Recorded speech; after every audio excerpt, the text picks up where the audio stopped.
If you're married or indeed in a committed relationship with someone, then your relationship is often your ultimate practice in being present and improving yourself and growing. That is because relationships are not easy. You are two people who are very much in each other's face a lot of the time. You're in each other's space.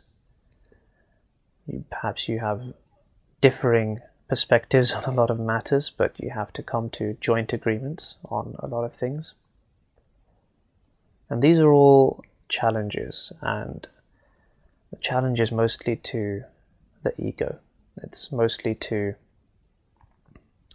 this selfish desire to want things your way and have it your way or the highway, as they say.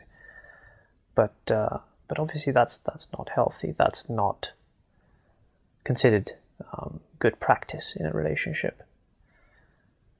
So your relationship becomes your ultimate practice for gaining a sense of integrity, a sense of reasonability, but you learn to become more sensitive to the needs of others. You learn service. And if we start looking at our relationships from this perspective, we can find that actually life will start to become much easier. If you're in a difficult relationship, then you need to understand that difficult relationships burn a lot of your internal resources. They really fry you on the inside. And that leaves very little resource for you to actually achieve what it is that you want out of life.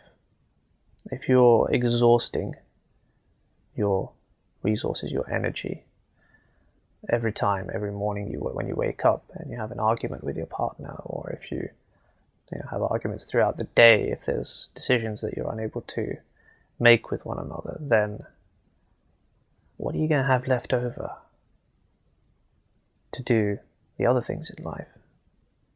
How are you going to advance? How are you going to grow? It always seems like these arguments are a step backward, but actually they're a problem that may at this very moment seem larger than you.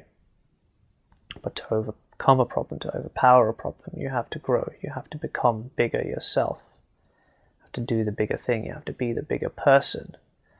This is not to say that you are now a bigger person than your partner, because that's not really the aim of what it is that we're talking about here. You are becoming bigger than the problem. You have to remember your partner is not the problem. Your partner has preferences and tastes and opinions of his or her own, and these are to be respected.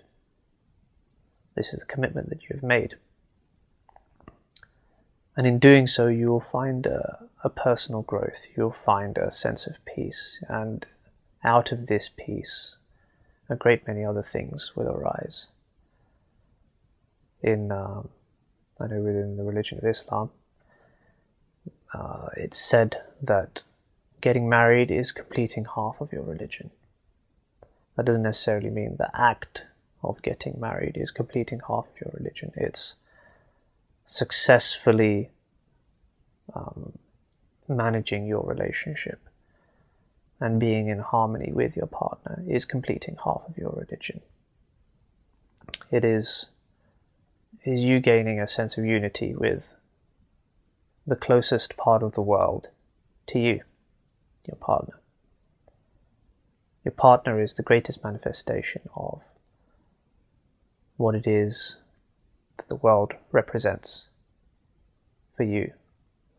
If you are facing a lot of problems with your partner, it's because you see a lot of problems. It's because you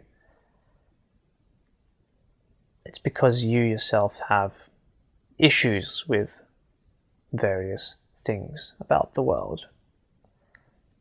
And in overcoming these issues, you will find that you've become a better person for it. You've become clearer. You've become more able to handle a lot of the other things that go on in your life. Now, that's not to say that some partners aren't a little out of control, but hey, that's the commitment that you've made. And the bigger the problem, the bigger you have to be. And the stronger you will become for it.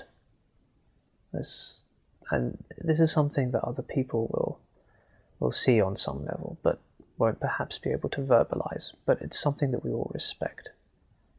Someone who's in a healthy and loving relationship is able to accomplish so much more than someone who's in a problematic, tumultuous relationship.